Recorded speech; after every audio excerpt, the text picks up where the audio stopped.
Good day guys. Holy Week ngayon. And naisipan ko mag-ride. Ngayon tanghaling tapat at kasagsagan ng init ng araw. Oo, sobrang init. Pero parang pwede kong sabihin na way ko na rin to para magpenitensya ngayon Holy Week / hit training na din. And gusto ko din kasi makita kung gaano kaluwag ngayon, dahil alam naman natin kapag Holy Week karamihan ng nasa Metro Manila nagpupunta ng probinsya. Kaya talagang pwede natin sabihin na napakasarap mag-ride, napakasarap mag-drive kapag Holy Week, kasi nga walang traffic. Tulad nito, nasa EDSA ako ngayon at talaga naman wala nga talagang traffic. Kaya naisipan ko mag-ride. Ang plano ko talaga ngayon Holy Week, kahit pa paano mag long ride sana. Pero wala rin kasi ako makasama. Plus ayun nga, sobrang init ng panahon. Inaalala ko rin kasi yung siyempre yung health natin, kung kaya ba natin na tumagal sa tindi ng araw. Plus ang dami kasing activity sa simbahan, and mas pinaprioritize ko yun sa totoo lang. Like mamaya meron activity sa simbahan, kaya kailangan ko rin umuwi. Siguro kahit pa paano mga before 5 PM. Hindi ko rin alam kung saan ako pupunta ngayon. Pero okay lang, importante nakapag-ride ako. Magpawisan. At ito, ma-check nga kung gaano kaluwag ang mga daan dito sa Quezon City. Kaya guys, samahan nyo ako. Libot-libot tayo ngayon Holy Week. Let's go! Next time na ako maglo-long ride, kapag nasa kondisyon na rin, and hanggat maaari may makasama. Ang hirap kasi mag-long ride na mag-isa lang. Parang mas madaling mapagod at mainit kapag solo ride. Nangihinayang din ako kasi nga okay sana mag long ride ng ganitong panahon tulad ng Holy Week, kasi nga masarap mag-ride dahil konti sakyan, walang traffic. But again, ayoko naman pilitin. At sabi ko nga, pinaprioritize ko pa rin yung mga kailangan gawin and mga dapat unahin, tulad ng activities sa simbahan. Mas importante yun. Bonus lang naman tong magkaroon ng time makapag-ride. Pero syempre, hindi naman pwedeng makalimutan natin yung diwa ng Semana Santa. Yun ang importante sa lahat. Magdasal, magnilay-nilay, humingi ng tawad. Yun ang dapat unahin. Pero kung ako ang tatanungin, ibang-iba pa rin yung Holy Week dati. Nung bata ako, talagang halos wala talagang tao sa daan. Parang lahat nasa simbahan at nasa bahay lang. Talagang sarado mga malls, restaurants, ibang establishments. Talagang wala yan, sarado yan. Ngayon kasi kahit papano, hindi man lahat, pero may bukas na malls, may mga bukas na restaurants. At syempre, karamihan yung iba nagka-travel or nagbabakasyon. Pero kasi ako, pati ang family ko, ever since hindi kami umalis ng Holy Week, nasa bahay lang talaga kami. Ganyan, sa simbahan syempre. Kaya yun, na ko-compare ko lang yung paano pinagdiriwang yung Holy Week ngayon kaysa dati. Ito lang din talaga hahanapin mo pag Holy Week eh. Ayun oh, napaka-konti talaga ng mga sasakyan. Eh itong daan na to, itong West Ave na to, hindi grabe dito, napakarami sasakyan dito. Pero ngayon, napaka-okay, napakalinis, napakaluwag.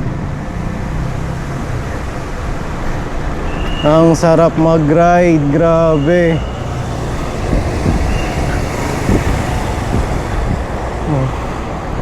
Ayun oh. Chill ride lang ako ngayon. Nilulubos-lubos. Ninahamnam ko lang yung ganito kaluwag na daan.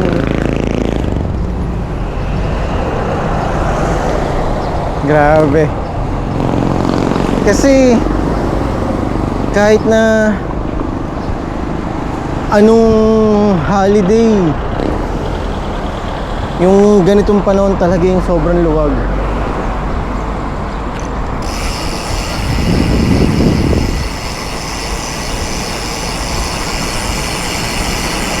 Sana everyday ganito. Para kahit sa malayo ka magpunta, pwedeng pwede. Pero syempre, hindi naman ganun. By next week, back to reality. Traffic again. Pero sa totoo lang, sobrang init ngayon. Parang nasa 45 degrees ang init ngayon dito sa Quezon City. Kaya dahan-dahan lang din ako eh. Pinakikiramdaman ko rin yung sarili ko. Kung kinakailangan magpahinga, siyempre papahinga tayo.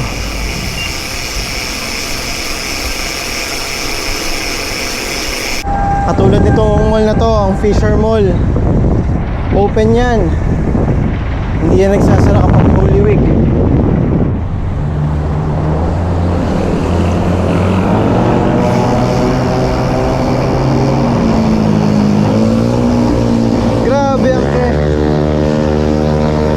Grabe ang Quezon Avenue.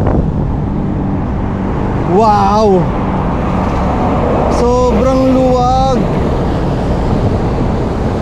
Sobrang traffic dito pag normal na araw. Pero ngayon, kapag nakasasakyan ka, pwedeng maging takbo mo dito 60 to 80.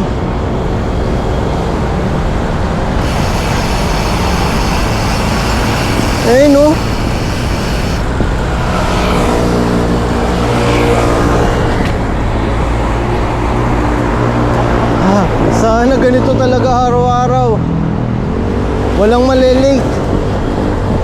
trabaho, sa school. Dati nga pala, nung mga nakaraang taon, nag-vivisita iglesia ride ako. Pero this year, hindi ko siya ginawa. Pero nag-visita iglesia naman kami ng family ko. Yun nga lang, naka-car kami, nakasasakyan. So, yun, ginawa namin siya noong Tuesday. And yun, kaya sabi ko nga, inuuna ko muna yung mga dapat gawin kapag Holy Week bago tong mga ganito ride. Kumbaga pag tapos na ako, nagawa ko na yung dapat gawin, may extra time na ako, ayan, saka akong ginagawa yung mga tulad ng ganitong ride. Isa to sa pinuntahan namin nung bisita iglesia, itong Santo Domingo. And nung time na yun, kaunti lang tao. Pero ngayon, expected natin na madami na, tulad nito.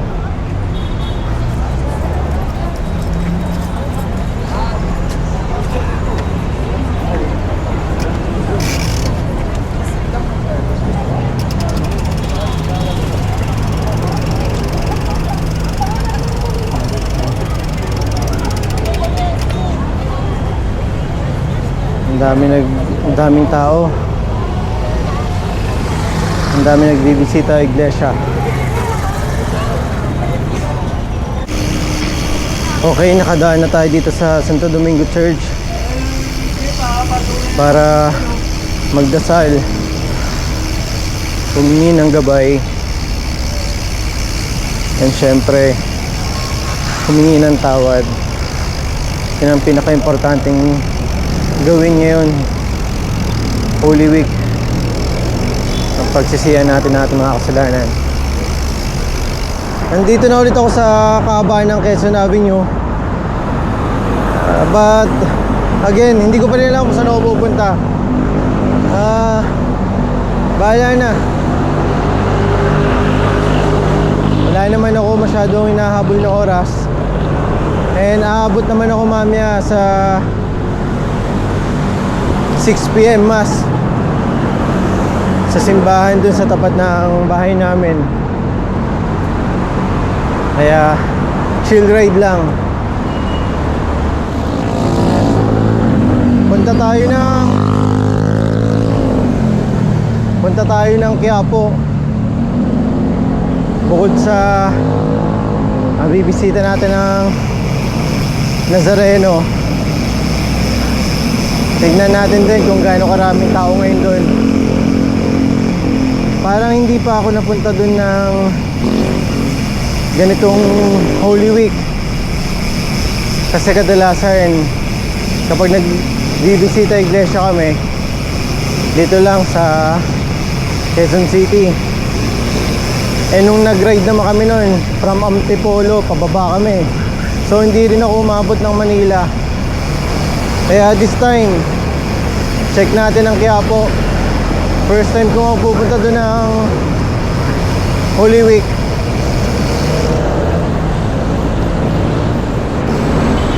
Pagdating dito sa Manila, parang normal na araw lang ah. Ang daming sasakyan.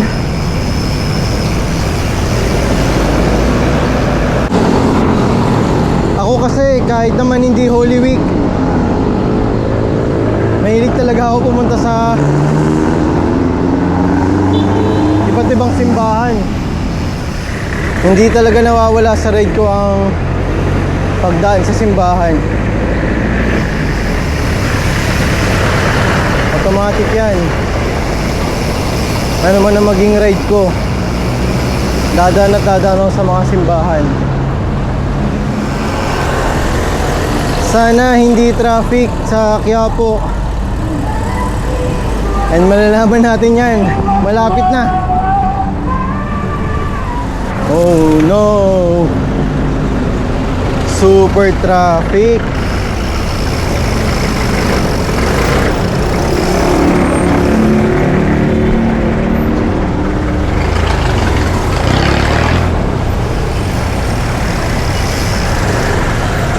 Well, sa bagay, talagang kilalang kilala ang Quiapo eh. So talagang maraming pupunta dito.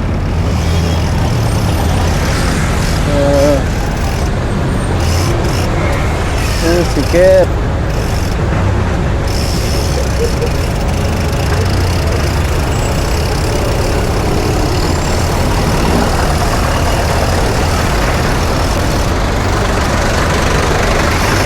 Dahan-dahan lang, masikip.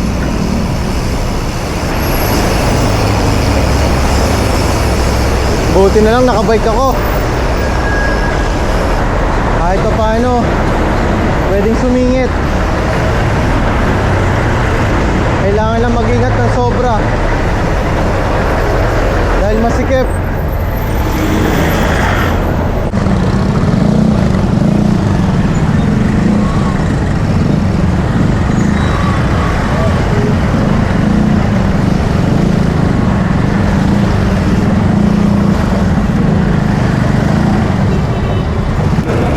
Nandito na tayo sa Quiapo.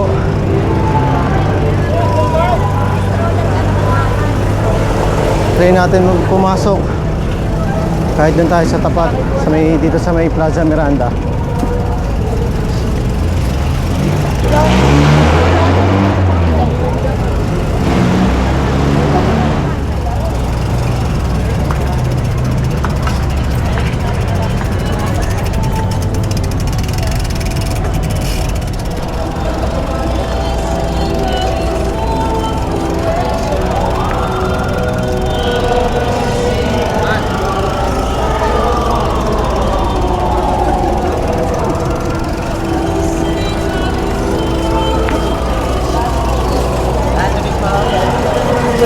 Ito sa gilid para iwas init.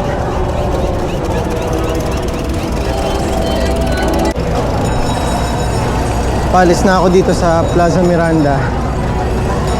Try natin pumasok sa mga side street dito.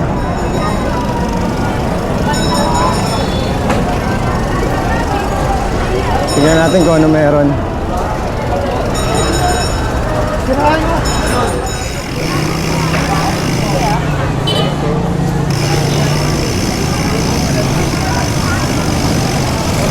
Wala ngayon naman.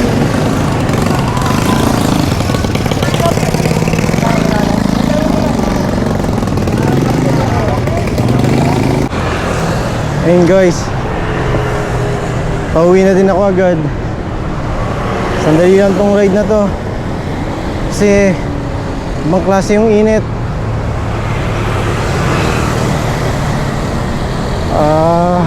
Masakit sa ulo at mahirap na baka mamaya kung anong mangyari. Importante naman nakapag-ride tayo. Hindi biro yung init, as in napakainit.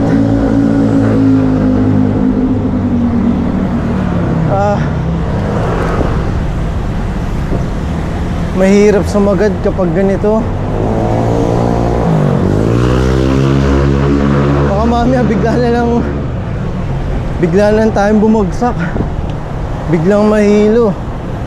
Iba talaga. Well, sinubukan ko lang din naman. And yun nga, gusto ko rin mag-ride. Gusto ko mag-heat training.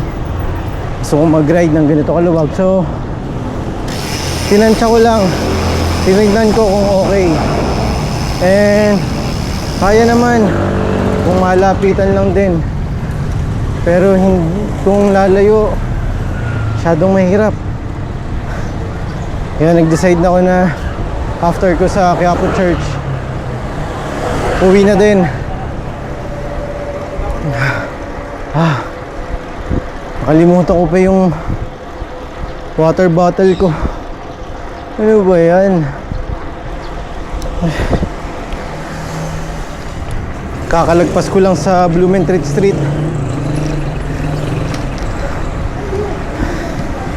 Siguro mga 15 minutes. Kung dire-diretso, baka nasa bahay na rin ako. Ang sarap kumain at uminom ng malamig.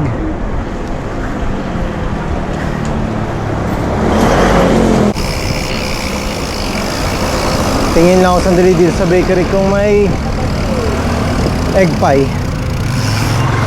Gusto ni Diane ng egg pie. Egg pie, wala. May egg pie po. Salamat po. Wala pong egg pie. Sarado kasi dun sa bakery na binibilan ko eh. Baka may madaanan pa naman ako. Grabe. May ahon pa. Pero maigsi lang naman to. Nakakapagod lang.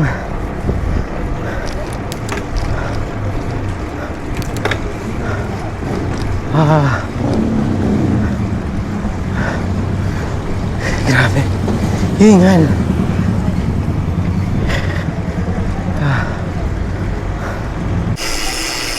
May napanood niyo ako kahapon sa Facebook. Nagra-ride siya. Bigla na lang bumagsak. Mukhang na heat stroke. Kaya yung ganitong summer, kailangan talaga kapag magra-ride nasa kondisyon, and huwag pilitin kung hindi talaga kaya. Pwede naman umulit mag-ride kesa naman kung ano mangyari sa atin.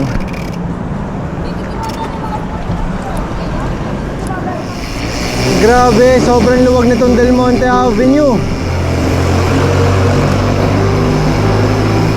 Parang mabibilang mo yung mga sasakyan ah.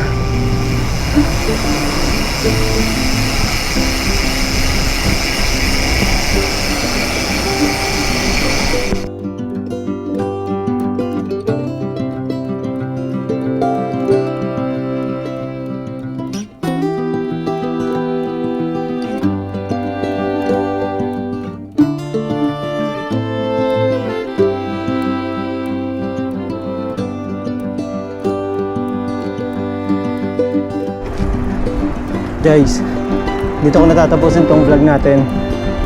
Total malapit na rin ako sa bahay. Simple and short ride lang. Pero grabe, ang pagod. Dahil sa sobrang init. Anyway, maraming salamat sa pagsama at sa pagsuporta. Please, kung hindi pa kayo nakakapag-subscribe, sana makonsider nyo mag-subscribe, like, share, and comment na din. Napakalaking tulong at bagay niyan para sa akin. Guys, maraming salamat. Ingat kayo palagi at God bless sa ating lahat.